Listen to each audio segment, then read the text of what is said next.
وَأَمَّا الْأَحَادِيثُ الْوَارِدَةُ عَنْ ثَوْبَانَ، توجہ فرمائیں، محدث اعظمی صاحب رحم اللہ کا منہج ہے جب حدیث کو لاتے ہیں صحیح کو، اس کے معنی کی یا اس کی اپوزٹ جو ضعیف روایت ہوتی ہے اس کو بھی تحت الحدیث ذکر کر دیتے ہیں۔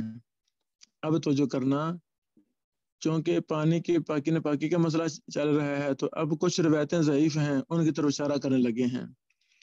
ضعیف روایت پر نمبر نہیں لگاتے، صحیح پر لگاتے ہیں۔ وَأَمَّا الْأَحَادِيثُ الْوَارِدَةُ عَنْ ثَوْبَانَ عَنْ رَسُولِ اللَّهِ صلی اللہ علیہ وسلم قال الماء طہور الا ما غلب على طعمه اور ريحه، کہ پانی پاک ہے، پاک کرنے والا ہے، مگر جب اس پر غالب آ جائے اس کے ذائقے پر، اس کی بو پر، گندگی غالب آ جائے۔ رواہ دارقطنی وغیرہ فهو ضعیف، یہ روایت ضعیف ہے۔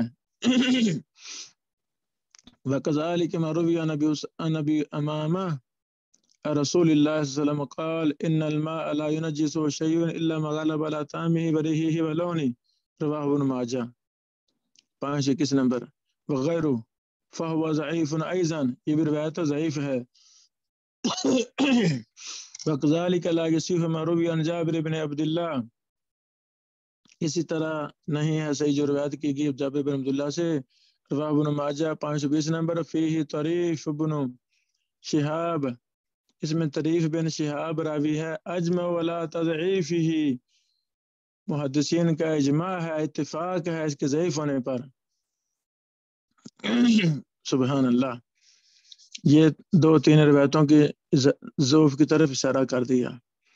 آگے فرماتے ہیں وفی الباب، اور اسی باب میں، کیا مطلب اسی مسئلہ میں جو مسئلہ چل رہا ہے اسی مسئلہ کے متعلق اور بھی حدیثیں ہیں، وہ بھی اشارہ نیچے کر رہے ہیں۔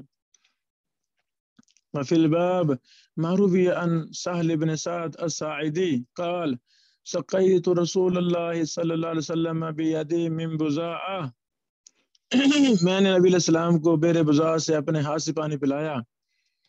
رواہ الامام احمد 22860 نمبر حدیث۔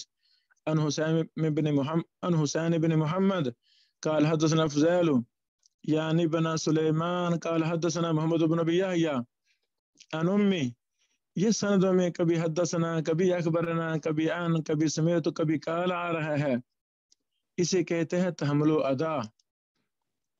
تحمل و ادا کے 5 طریقے ہیں، ان پر میں نے مستقل کتاب لکھی ہے ابھی پچھلے دنوں میں، تحمل و ادا کے اصول و ضوابط، نظر ثانی ایک شائع کر رہے ہیں، پھر ہم شائع کریں گے انشاءاللہ۔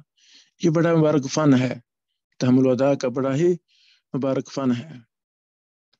امام قاضی یاز رحمہ اللہ نے اس پر کتاب لکھی تھی، العلماء فی معرفت التقیید و اصول السماع کے نام سے، یہ عربی میں چھپی ہے، تقریباً 100 صفحہ ہے۔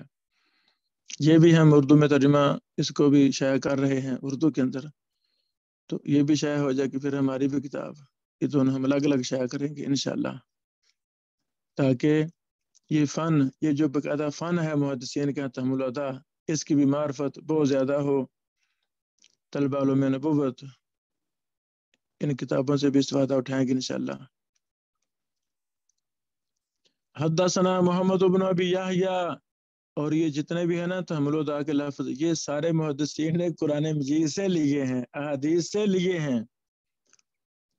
اس پر میں نے شروع میں مفصل بحث کی ہے، کن کن آیات سے، کن کن احادیث سے محدثین نے حدثنا، اخبرنا، سمیت، عن، قال وغیرہ لیے ہیں۔ سبحان اللہ، یعنی یہ جو سند کا مسئلہ ہے، سند کو بیان کرنے کے جو الفاظ ہیں یہ بھی محدثین نے سنت سے لیے ہیں، قرآن سے لیے ہیں۔ اللہ اکبر، تو محدثین سنت کو، قرآن کو بڑا فالو کرتے تھے، ہمیں بھی بہت زیادہ فالو کرنا چاہیے۔ ان امہ قالت سمعت سہل بن سعد یقول فذکرہ، ورواہ دارقطنی 48 نمبر حدیث من وجہ آخر عن فضیل بن سلیمان النمیری عن ابی حازم عن سہل بن سعد قال قال رسول اللہ صلی اللہ علیہ وسلم الماء لا ينجس شیء۔ لو جی، کتنی روایتیں شاذمہ کا ابھی کام جاری ہے۔ فرماتے ہیں بسنادہ ضعیف، اس کی سند ضعیف ہے، من اجل الکلام فی فضیل بن سلیمان النمیری، فضیل بن سلیمان النمیری میں کلام کی وجہ سے۔ فقد ضعف ابن معين والنسائي وقال ابو زرع لين الحديث وقال ابو حاتم يكتب حديث ليس بالقوي قلت روى له الجماعة. اس راوی سے ایک جماعت نے روایت کی ہے. وکان علی بن المدینی مع تعنته، امام علی بن مدینی بڑے سخت تھے متشدد ہونے کے باوجود راویوں میں. روا عنہ، انہوں نے اس سے روایت کی ہے علی بن مدینی صاحب نے. اللہ اکبر. علی بن مدینی علل کے امام تھے، بہت بڑے امام تھے، جرح و تعدیل کے امام تھے. پچھلے میں ایک کتاب پر کام کر رہا تھا تو اس وقت مجھے ایک کال ملا، میرا جسم کانپنا شروع ہو گیا. لکھا تھا علی بن مدینی رحمہ اللہ نے ٹیک لگائی ہوئی تھی، ٹیک تکیہ کے ساتھ ٹیک لگائی ہوئی ہے، دیوار کے ساتھ لیٹے ہوئے ہیں، اور دائیں اور بائیں ایک طرف امام احمد بن حنبل بیٹھے ہوئے ہیں اور دوسری طرف امام یحییٰ بن معین بیٹھے ہوئے ہیں. علی بن مدینی مسلسل بولتے جاتے ہیں، پڑھا رہے ہیں، اور دونوں شاگرد کون ہے؟ امام احمد بن حنبل اور امام ابن معین رحمہ اللہ، وہ لکھتے جا رہے ہیں. اللہ اکبر. یہ بہت بڑے امام تھے علی بن مدینی. ان کے بھی علل پر کتاب ہے، ان کی بڑی کتابیں تھیں، علت پر بڑی کتابیں تھیں اس امام کی، سب سے زیادہ ان کی تھیں. پھر ابن حبان کی، ابن حبان کی تو 10 کتابیں مجھے ملی نا علل پر، لیکن وہ اکثر کیا، ابن حبان کی تو ساری ہی مفقود ہیں. علی بن مدینی کی ایک جز ملا، وہ چھپا ہوا ہے، باقی ساری کتابیں ان کی مفقود ہیں. اللہ ان محدثین سے راضی ہو جائے، اللہ ان محدثین سے راضی ہو جائے. وہ شیخ اعظم صاحب فرماتے ہیں کہ علی بن مدینی بڑے سخت تھے راویوں میں، لیکن انہوں نے اس راوی سے روایت کی ہے فضیل بن سلیمان النمیری سے. فَلَعَلَّهُ انتقى من حدیثی، ایسے لگتا ہے کہ انہوں نے فضیل بن سلیمان کی روایتوں کو منقع کر لیا تھا. کیا مطلب؟ جو روایت ان کی ٹھیک تھی وہی روایت بیان کرتے تھے، جو روایت صحیح نہیں تھی اس کو نہیں بیان کرتے تھے. انتقا صاف کر لی تھی روایتیں. ولا تنفعه متابعة حاتم بن اسماعیل، فرماتے ہیں اعظمی صاحب کہ حاتم بن اسماعیل کی متابعت اس کو فائدہ نہیں دے گی. متابعت بہت بڑا مسئلہ ہے، متابعت بڑا اہم مسئلہ ہے. اللہ تعالیٰ زندگی دے، آئندہ سالوں میں انشاءاللہ متابعت پر بھی ایک کتاب لکھنا چاہتا ہوں. یہ بہت ہی اہم مسئلہ ہے. اللہ اکبر. ایک لمبی داستان ہے متابعت کی. یہ متابعت تو فائدہ دیتی ہے، اصول تو یہ ہے نا، فائدہ دیتی ہے. ایک سند میں ضعیف راوی آ گیا، دوسرے میں سکہ راوی آ گیا ہے، تو سکہ جب ضعیف کی متابعت کر رہا ہے، موافقت کر رہا ہے، اسی حدیث کو اسی استاد سے بیان کر رہا ہے، تو وہ تو پھر صحیح ہو جاتی ہے نا روایت. لیکن آج میں صاحب فرماتے ہیں کہ حاتم بن اسماعیل کی مطابقت فائدہ نہیں دے گی. کیوں؟ لاضطرابہ فی اسنادہ، کیونکہ اس کی سند میں اضطراب ہے، مضطرب یہ سند ہے. حاتم بن اسماعیل جس سند میں ہے وہ سند ہی مضطرب ہے. اللہ اکبر. جب سند مضطرب ہوگی تو وہ پہلی کو فائدہ نہیں دے گی. بڑی بات جی. فقط روا ابو یعلا، اس کو روایت کے ابو یعلا نے 7519، طبرانی کی فی الکبیر، طبرانی نے کبیر میں 6026. امام طبرانی رحمہ اللہ بہت بڑے امام اور محدث تھے. یہ نوجوان تھے، پڑھتے پڑھتے یہ سکندریہ پہنچے. سکندریہ یہ میں نے واقعہ لکھا ہوا ہے اپنے رسالے میں. جب سکندریہ پہنچی تو ان کی شادی نہیں ہوئی تھی.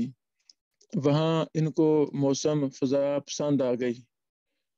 وہاں چونکہ تمام بحری جہازوں کا، عربوں سے جو بھی بحری جہاز آتے تھے نا، وہ سکندریہ ہی آتے تھے. آج بھی یہی ہے، جیسا کہ ویکیپیڈیا وغیرہ میں لکھا ہوا ہے اور کتابوں میں بھی ہم نے پڑھا لکھا ہوا ہے. تو طبرانی صاحب کو پسند آ گیا علاقہ کہ یہ معاشرہ دریا ساتھ ہے، تو میں یہاں ڈیرا لگاتا ہوں. پڑھانا شروع کر دیا. ان کا اخلاص، ان کی محنت، وہاں کی شہزادی کو باتیں پہنچی کہ آپ کے شہر میں ایک محدث آیا بیٹھا ہے، وہ دین کا کام کر رہا ہے. تو اس ہماری بہنہ نے، ماں جی نے امام طبرانی صاحب کو پیغام بھیجا کہ آپ مجھ سے شادی کر لیں. شادی ہوگی الحمدللہ. اللہ کے اس بہن پر بڑی خیر تھی، بڑی مالدار وہ بہن تھی. اس نے سارا پیسہ امام طبرانی رحمہ اللہ کی ان کو درسگاہ بنا کے دی، ان کی کتابوں کو عام کیا، ان کے منہج کو عام کیا. امام طبرانی نے ساری زندگی پھر ادھر ہی گزار دی، اسکندریہ میں بڑا کام کیا دین کا، رحمہ اللہ رحمتاً واسعہ. اللہ اپنے مخلص بندوں کو ضائع نہیں کرتا. غیب کے خزانے جیسے پہلے کھلے تھے آج بھی کھلے ہوئے ہیں، ہمیں مخلص ہو جانا چاہیے. والبیہقی فی السنن وفی المعارف، سنن کا جلد نمبر 1 صفحہ 259 ہے، اور معرفہ امام بہقی کی حدیث نمبر 1823 ہے. کلو من طرق عن حاتم بن اسماعیل، یہ سارے بیان کرتے ہیں حاتم اسماعیل سے. وہ محمد بن ابی یحییٰ سے اپنے باپ سے قال کہتے ہیں دخلت علی سہل بن سعد الساعدی فی نسوہ فقال لو انی اسقیکم من بضاء لکرہتم ذلک وقد واللہ سقیت رسول اللہ صلی اللہ علیہ وسلم بیدی منہا. قال البیہقی ھذا اسناد حسن موصول ولكن رواه الطحاوی فی شرحہ من ھذا الطریق وقال عن امہ بدلا عن ابیہ وهو موافق لما رواه الفضيل بن سليمان عند الامام احمد وامه لا تعرف من هي، اس کی ماں کا پتہ نہیں کون ہے یہ. وما حال، اس کا حال کیا ہے. فکیف یکون اسناد حسن، اس کی سند حسن کیسے ہوگی. یعنی جو بہقی صاحب نے کہا نا حسن ہے، تو اس کا رد لکھ رہے ہیں اعظمی صاحب، یہ حسن روایت نہیں ہے. مستراب ہی، اور یہ مضطرب بھی ہے. فی الاسناد والمتن، سند بھی مضطرب ہے، متن بھی مضطرب ہے. مضطرب کی وجہ بھی یہ علت کے اسباب میں سے ایک اسباب ہے مضطرب. اس پر بھی میں نے اپنی کتاب اپنا علل پر جو لکھی ہم نے شائع کی، اس میں ہم نے اس پر مفصل بات کی ہے. اللہ اکبر. اس طرح اعظمی صاحب رحمہ اللہ نے اور بھی آگے نہ کچھ سندوں پر بحث کی ہے. تو یہ ہم نے کلاس روم میں کتاب طہارہ من الجامع الکامل دی تھی. اب میں دوبارہ نشر کر دوں گا، یا کوئی نشر کر دے گروپ کے اندر، تاکہ یہ ساری بحث آپ آئی اس کو پڑھ سکیں. اسی باب کی اگلی حدیث 1317، اس سے ہمارا باب بھی مکمل ہو جائے گا آج الحمدللہ. عن ابن عباس قال اغتسل بعض ازواج النبی صلی اللہ علیہ وسلم فی جفنہ، نبی کریم صلی اللہ علیہ وسلم کی بعض بیویوں میں سے بعض نے ٹپ میں بڑے برتن میں غسل کیا. فجاء النبی، نبی علیہ السلام لیتوضا منہا، تاکہ آپ اسی ٹپ کے پانی سے وضو کریں یا آپ نہائیں، یا اغتسل یا آپ غسل کریں. فقالت له یا رسول اللہ، انہوں نے کہا لیکن نبی علیہ السلام انی کنت جنبا، میں جنبی تھی، ناپاک تھی. نبی علیہ السلام نے فرمایا ان الماء لا یجنب، پانی ناپاک نہیں کرتا، پانی ناپاک نہیں ہوتا. ان الماء لا یجنب، لا یجنب، پانی ناپاک نہیں ہوتا، پریشان نہ ہوں. حسن، یہ روایت حسن ہے. رواہ ابو داود 68 و ترمذی 65 و نسائی 325 و ابن ماجہ 370 371 کلہ من طریق سماک ابن حرب عن اکرمہ عن ابن عباس. قال ترمذی حسن صحیح. قلت، میں کہتا ہوں اسنادہ حسن لجل سماک بن حرب وقد اعل بانہ کان یقبل التلقین، اس کو ملول کہا گیا ہے کیونکہ سماک بن حرب تلقین کو قبول کرتے تھے. تلقین کیا ہوتی ہے؟ لقمہ دینا. لقمہ جیسے نہیں کوئی امام صاحب نماز پڑھا رہے ہوں، وہ بول جائیں پیچھے لقمہ دیتے ہیں، لقمہ، تو وہ پھر اس کے مطابق پڑھ کے پھر آگے وہ چلا جاتا ہے، آگے نکل جاتا ہے، اسے کہتے ہیں تلقین. تو کئی راوی روایتی حدیث میں سے وہ لقمہ قبول کرتے تھے. کلاس کے اندر جب پڑھا رہے ہیں تو کوئی شاگرد زبان سے کہتا ہے استاد جی ایسے نہیں ایسے، تو وہ فوراً قبول کر لیتے تھے بغیر تحقیق ہی.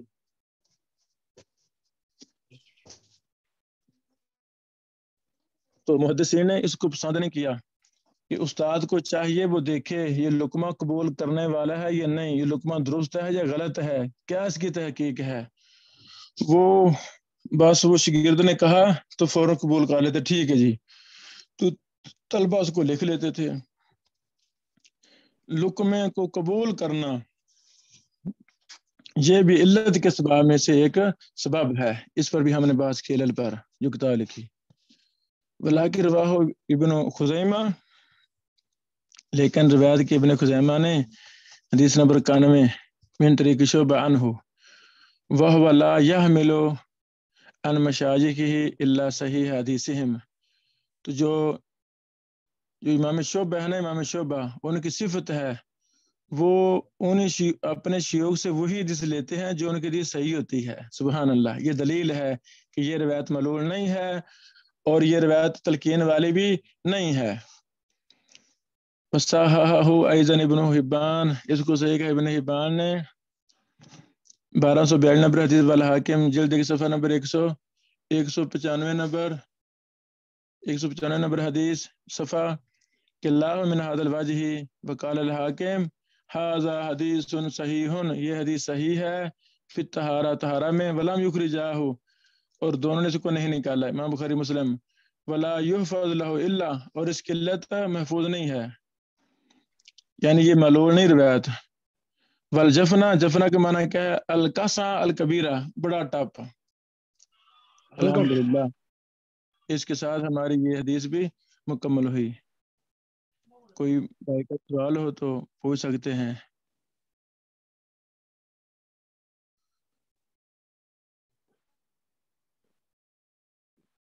جی بھائی جان.